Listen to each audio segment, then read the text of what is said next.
welcome to CEC Gurukul lecture. In continuation with the series on religion and society, in today's lecture we are going to discuss C.J. Fuller's work, The Camphor Flame, and here today we are going to focus on the chapter 10, which is on pilgrimage. We try to understand pilgrimage as an important rituals in understanding Hinduism as a religion. So, pilgrimage involves journey to sacred sites, that's tirth, like rivers or temples, and it is believed that a pilgrimage tries to cleanse sins and confer spiritual merit through physical immersion and ritual act. Fuller emphasizes its communal nature, where pilgrims from diverse castes participate, temporarily transcending everyday hierarchies while reinforcing them via priestly services and shared worship.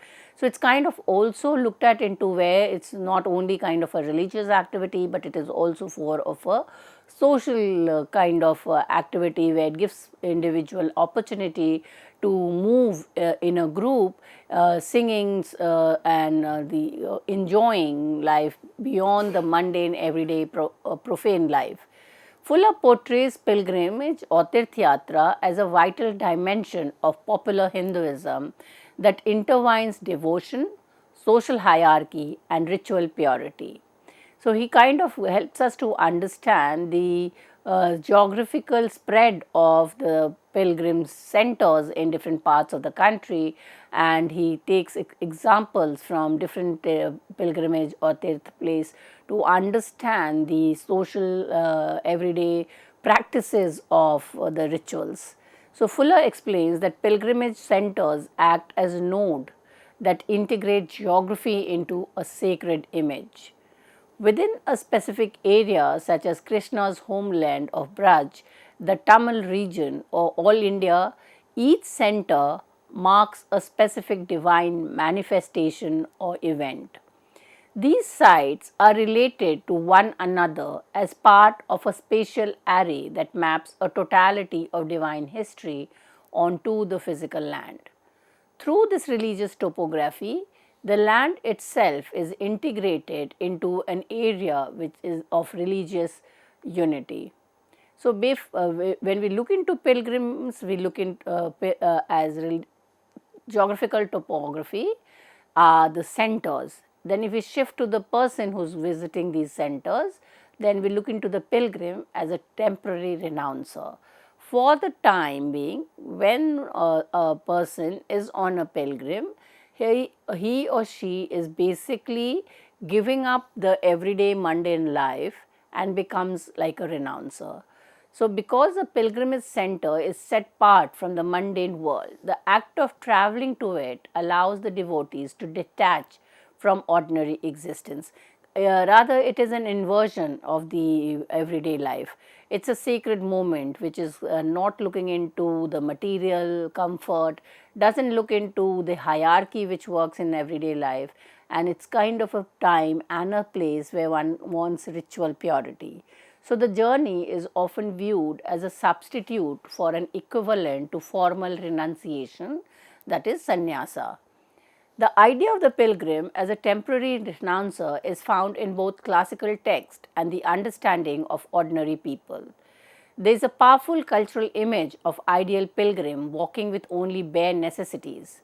Consequently, pilgrimage on foot is considered more meritorious than using vehicles. So, the whole idea was that if you put in your physical labor to kind of put in a lot of effort to reach the deity or the place which is considered as sacred, you will get more merit and you will earn more punya. And that in another way also reflects that therefore, when you are on a pilgrimage, you give up your comfort or you give up the richness of the dress, even in terms of having food is very kind of simplified, and that kind of depicts a temporary renouncer. So, then we look into the social dimension of the journey.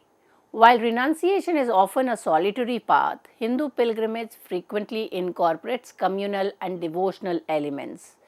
Pilgrimage are undertaken by individuals, families or large companies. So, most of the time people do not go by oneself, it is a group. It is either consist of a group or where people from a particular society or from a particular office or some geographical location where people get together and then move for a pilgrimage, or it's a larger extended families. So, even ascetic orders like the Ramanandis at the Kumbh Mela often travel in organized groups. Fuller notes that devotionalism strongly colors popular pilgrimage, emphasizing that the journey can replace the lone ascetic withdrawal from the world with a shared religious experience. And therefore, if we look into the symbolic layers of pilgrimage and then understand the meaning given by Fuller, we first understand the first layer, which is crossing place, a link between the human world and the divine of the afterlife. The axis mundi, which is the central pivot of the cosmos, often equated with Mount Meru.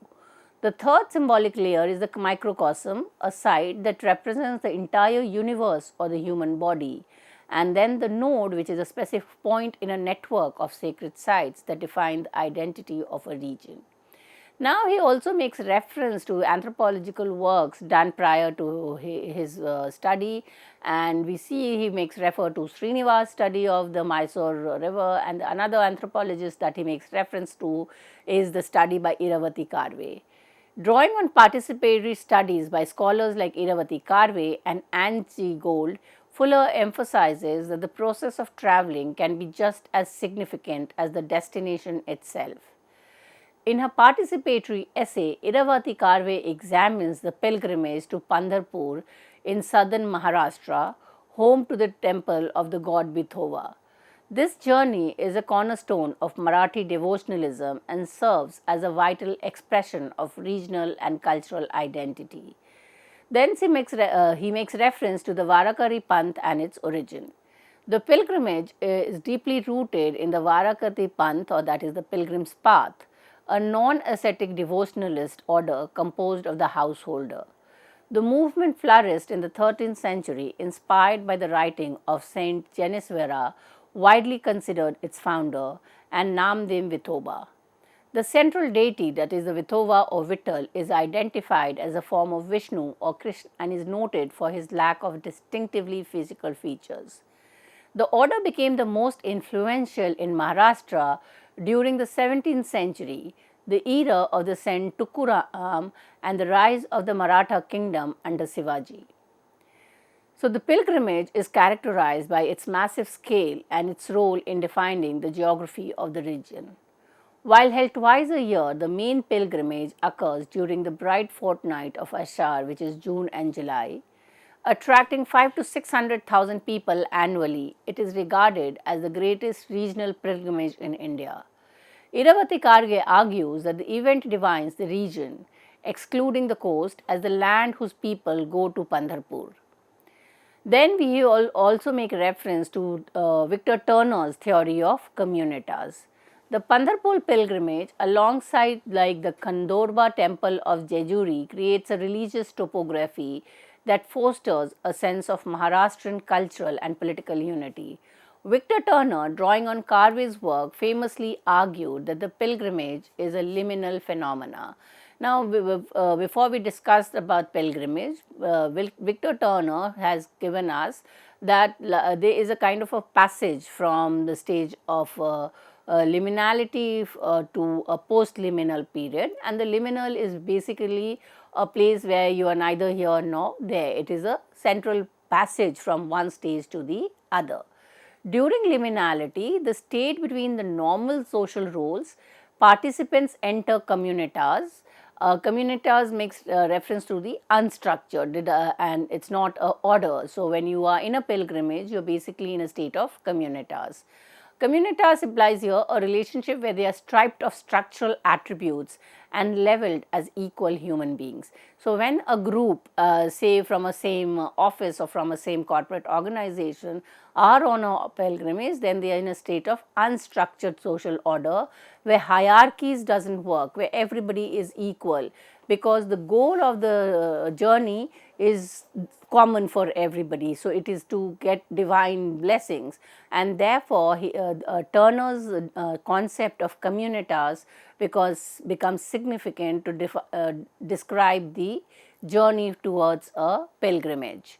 Turner admitted that in long established pilgrimages, the spontaneous equality becomes articulated with the surrounding social structure, leading to normative communitas.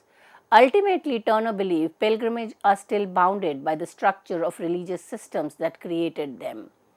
And then, kind of, Fuller also further adds on to the Turner's understanding of communitas, and he makes a comparison between communitas and caste reality. He notes that Turner's cross cultural focus often misses the specific social dynamic of Hindu devotionalism. Fuller argues that the Varkari Panth is another example of inequality within devotionalist order whose social hierarchies are not truly dismantled. He suggests that egalitarian message that has relatively little impact on ordinary Hindus. For them, the joy of the pilgrimage does not necessarily translate into a radical critique of social inequality. So, their focus is basically whether a journey kind of does away with the everyday dimension of caste inequality and whether it is completely a structure of equality. But the focus is more in terms of understanding the primacy of the journey. A striking feature of the Pandharpur pilgrimage is that the arrival is relatively unimportant compared to the act of traveling. Once the palanquins, that is, the sacred litters, reach the town, many pilgrims leave quickly after visiting the temple. The mass pilgrimage effectively ends the moment it reaches its destination. While a few Varkaris return the palanquins, most make their own way home. By emphasizing the journey itself, pilgrims draw attention to the exceptional state, a time set apart from their mundane lives as householders. Then he shifts to the another ethnographic example, which is taken in from the identity of Ayyappan. He draws an ethnographic work of E. Valentine Daniel to describe the pilgrimage to Sabrimalai. This journey is perhaps the most vivid example in Hindu practice of the pilgrims transforming into a temporary ascetic renouncer to achieve union with the divine. Ayyappan is the deity of complex origin, particularly significant in South India, that is Kerala and Tamil Nadu. He is the son of Lord Shiva and Mohini, the female avatar of Vishnu. At Sabrimalai, he is worshipped as a celebrate deity, that is a brahmachari, which dictates the unique demographies of the pilgrimage. He is seen as a protector of the state, often depicted as a hunter in the forest. The Sabrimalai pilgrimage is famous for its protracted and intense preparation, which serves to wean the pilgrim away from society. The Vratam or the vows for 41 to 60 days before the journey, pilgrims observe strict ascetic rules, absolute sexual abstinence, no meat or eggs, sleeping on the floor, and walking without footwear. So, these rituals are basically to again undergo the transformation from a state of profane to becoming completely sacred. And that is why you kind of go on changing or altering your everyday mundane life of not eating what you regularly eat, wearing plain clothes, and other restrictions.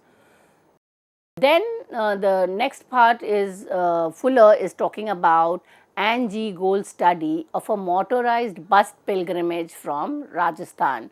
It looks into how the transition or the travel in a bus to a pilgrim state creates a social world, a social milieu for the pilgrims. This verbal tour represents the modern commercialized reality of pilgrimage, which contrasts sharply with the intense ascetic focus of the journey to Sabrimala or Pandharpur. The Rajasthani group consisted of a mixed caste party of 63 adults, ranging from educated Brahmins to uneducated rural elders. Their journey highlights how modern pilgrimage often blends religious duty with secular tourism. And the route is that the bus followed a massive circuit. Raj started with the prayers to Ganesha for success. Then the second is the Braj region, brief stops at Brindavan, Mathura and Gokul. And the tourism is visit to secular landmarks like this Taj Mahal and Red Fort. So, we see the secular comes in to the journey even when they are kind of going for a religious place. So, there is a kind of a mix of the secular and the religious. So, the major centers where the bus kind of takes a halt is Prayag, Banaras, and finally Gaya and Haridwar. So, it is a complete pilgrim tour. The primary purpose of this specific journey was the ritual of sinking flowers, the remain or the ashes of deceased kin in the river at Gaya to ensure their liberation or moksha. The group arrived during the Pitru Paksh, that is the fortnight of the ancestor, the most auspicious time of these rites. Gold and gold describes a stark contrast between the spiritual intent and physical squalor. Pilgrim faced mandatory cholera, immunization, unsanitary filth, and unappealing waters.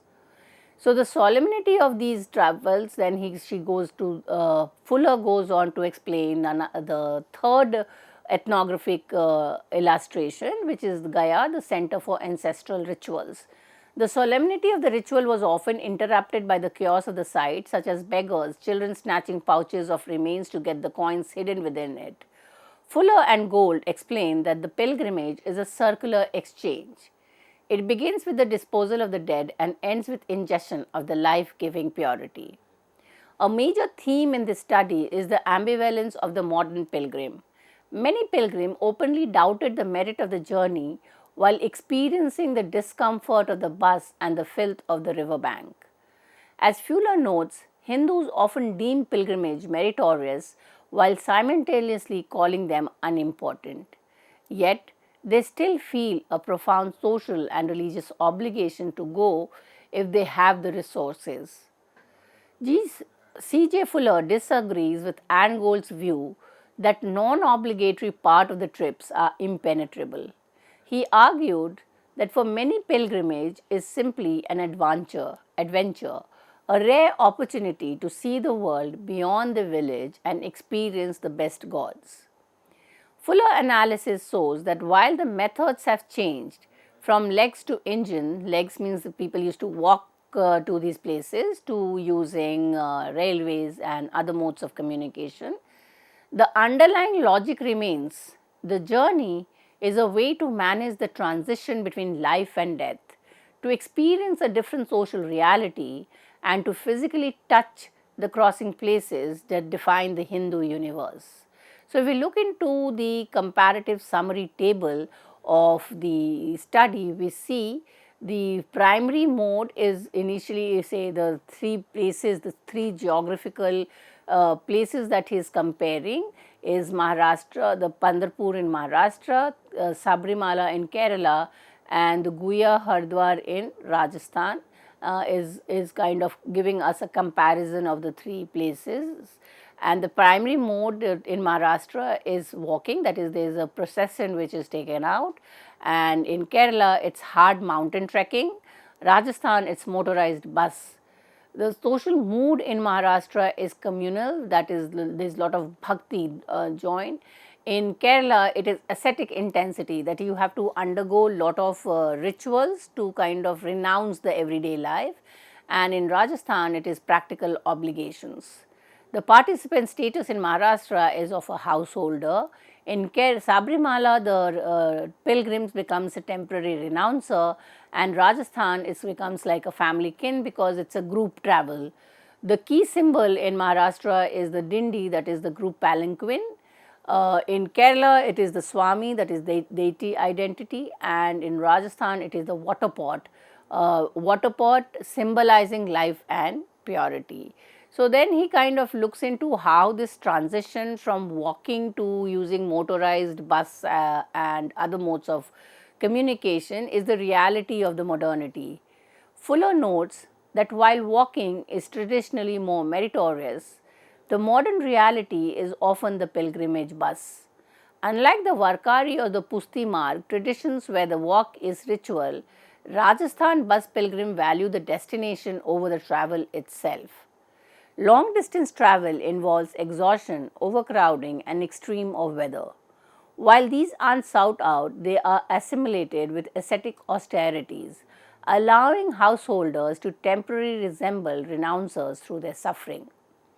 And therefore, we need to kind of understand the social experience beyond communitas. Fuller remains skeptical of Victor Turner's communitas, the idea that all social barriers drop, but acknowledges that pilgrimage transforms social interaction. And how does this interaction takes place? Number one, pilgrimage forces people out of their stable location and daily routines. Because pilgrims are among strangers, they must actively navigate or reconstruct boundaries of caste, gender, and class. While Sabrimalai might foster a rare sense of equality, sites like Pandharpur often maintain social division. However, the experience still forces a new self perception in relations to the unfamiliar other. And then the second is that it creates a religious topography. Pilgrimages serve as a powerful tool for integrating the vast geography of India into a single cultural consciousness. A primary example is the exchange of sacred water. Pilgrims take sea water from Rameswar south to Ganga in north. Conversely, the Ganga water is carried south to be poured over the linga of Rameswaram. As infrastructure makes remote sites accessible, more Hindus can sense the physical scale of the religious world. So, we see that they are kind of using three ethnographic study to kind of arrive at the study of the way in which pilgrimage becomes an important part of every Hindu. And more than reaching the destination, what is important is the interaction which takes place. So, at one level there is doing away of the communitas, but yet at the other level we see inequality kind of being working in this area. So, the to kind of come to the conclusion of this work on pilgrimage, according to Fuller, the tangibility of climbing a peak like the Mount Kailas creates an immediacy of union with the divine that local worship cannot replicate. Fuller ends with a poignant quote from a pilgrim at the Tirupati temple, India's best gods. Pilgrimage is a physical enactment of progress towards the divine. It validates the belief that while God is everywhere, even in one's own body, certain crossing places offer an accessibility and power that justify the hardship of the road. So, we have kind of had a good understanding of trying to understand an important ritual of Hinduism, and we need to kind for reference read Fuller C.J. books published in 2004, The Camphor Flame, Popular Hinduism and the Society in India. This is a revised version. It is published by Princeton University, and to understand this lecture, it is important to read page 204 to 223. With this, I come to an end of this lecture. Thank you.